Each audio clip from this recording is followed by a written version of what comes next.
There's a new task force in Montgomery County with one mission: make sure people who prey on the elderly are brought to justice.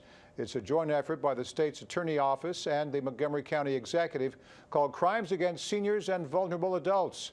Rachel Scheer has more on why officials say this is so important. Rachel? Yeah, Morris, 1 in 10 older Americans are abused each year. That's according to new research by the Alliance on Aging. But even more troubling, for every case that's reported, roughly 23 others go unreported. This task force will deal with not only physical abuse involving the elderly, but people who scam them out of money as well. You lied, you cheated, you stole. Ron W. hired a contractor to build his wife a greenhouse who had just been diagnosed with breast cancer. But in the middle of construction, he says the contractor stopped showing up, and then a storm rolled through. The wind came, it blew the glass all over the ground, all inside the greenhouse. He looked at it, shrugged his shoulders and said, "I'll fix it," went away.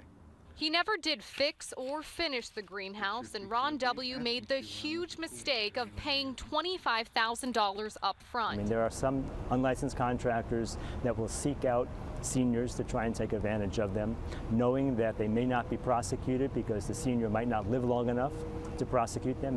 That's where a new unit called the Crimes Against Seniors and Vulnerable Adults is coming in. We are going to have more seniors living in Montgomery County by the year 2020 than school-aged children.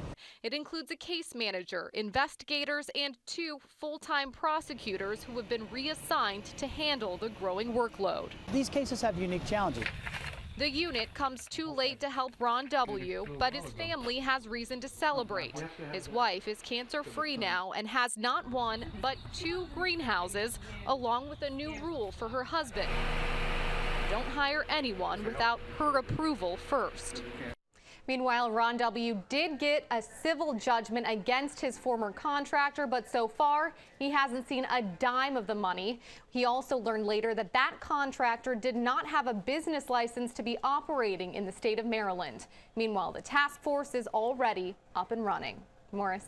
The problem is more common than we think. Thanks, Rachel, and we'll be right back.